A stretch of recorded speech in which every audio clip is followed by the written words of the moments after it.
Hey you guys, it's Peter, and welcome to my channel, Peterisms, where I tell stories of my life and just little things that I've learned as I've grown into the person that I am today.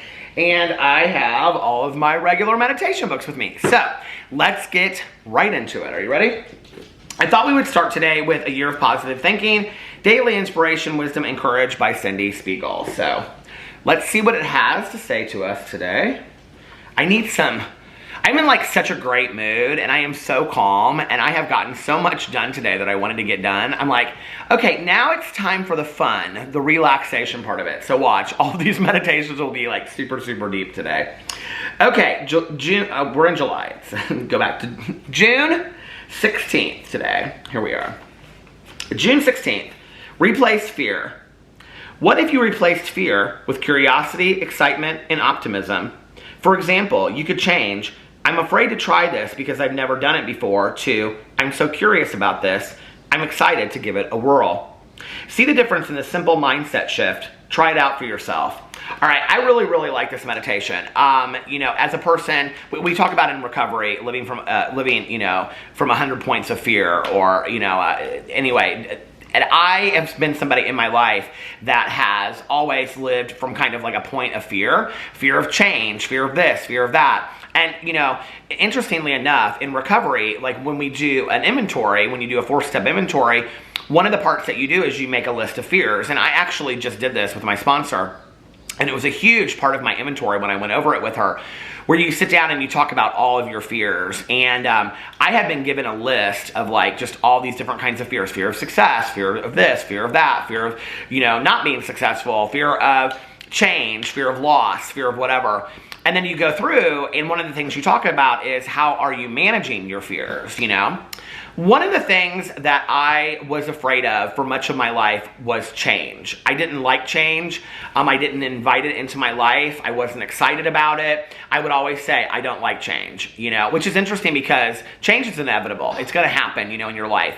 Things are going to change. People are going to move. People are going to pass away. Things are going to change from day to day.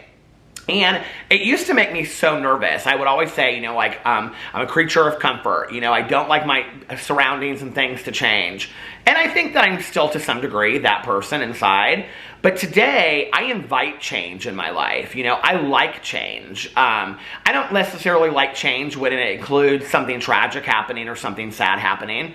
But I look forward to the exciting changes that happen in my life on a daily basis, And so when something different happens, I try to look at it that way. I try to have like a paradigm shift, which was that was a terminology that I learned when I was in graduate school, was this idea of having a paradigm shift. And if you've ever seen the movie Dead Poets Society, there's a great example of this. When at the end of the first day of class, Robin Williams has all of the students come and stand up on top of the desk. And they look at the classroom from a different point of view. And, that's really what it is about. It's about looking at the world in a completely different way. Have you ever thought, and so when I was, all the time being really negative, I've talked about this in the past where, I really focused on being positive, and that's how I think I wake up many days now, and I feel pretty positive because I have a completely different outlook. But I had to train myself to think of it that way, Have you ever thought to yourself, well, I look at the world in this way, but what would happen if I looked at the world in this way? What is different between me and this person and how they look at the world?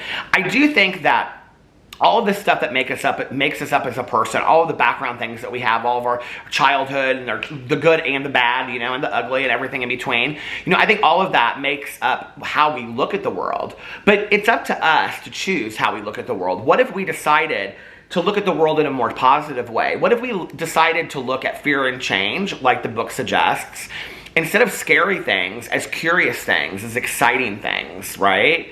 That would be a completely different thing. And with my social anxiety and my fear of going places, I really, really had to practice that. Because, I would be so scared to go to something or go somewhere, and I still have a bit of that in me.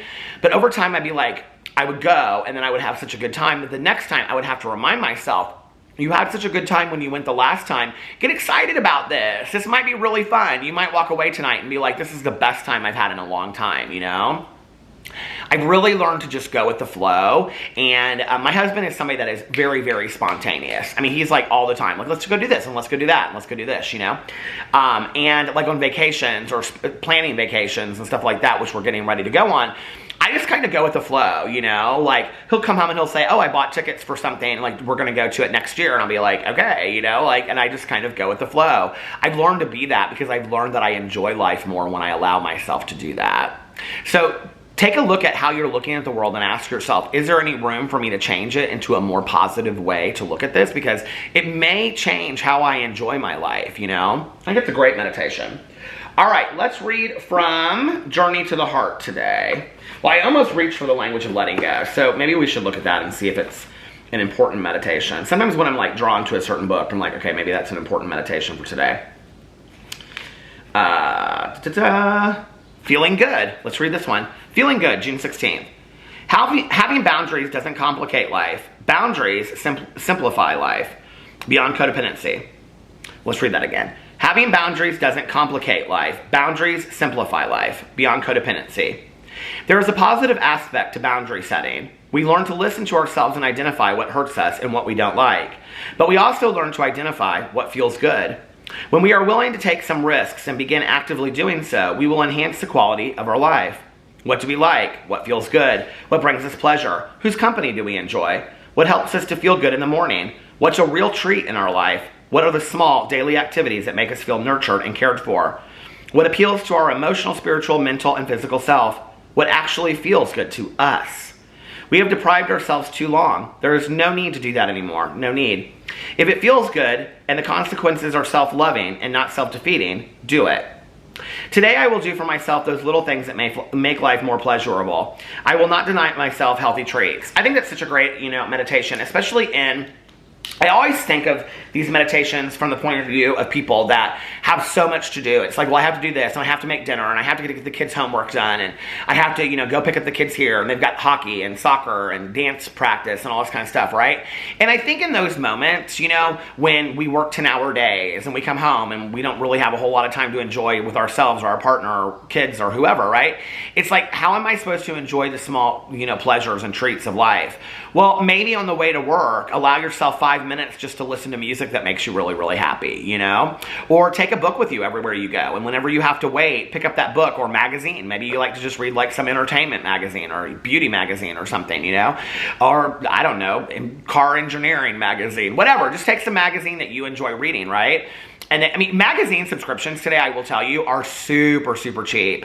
I was looking the other day and I got I think it was Architectural Digest or Vanity Fair or something, was like $8 a year for 12 magazines. That is like super cheap, Maybe subscribe to a magazine that's not too expensive, Like for me, it's like I need to get into the pattern of like getting the crossword every morning and then taking it with me throughout the day. And then when I have 5 minutes where I'm just sitting there not doing anything, waiting, because we spend a lot of time waiting, during the day, breaking that crossword out and sitting down and doing the crossword and doing something that's going to really bring some enjoyment to my day, It's those small things. Buying yourself a candy bar that you haven't had in a long time. Allowing yourself to have a soda or a diet soda, even though it's not the best thing for you, Maybe a scoop of ice cream at the end of the day. It's all those small things that really, really do make a difference. Just sitting on the front or back patio, I'm looking out there, it's so beautiful right now. Maybe just sitting on the front or back patio for just a couple minutes and allowing yourself to just relax in the stillness of the night.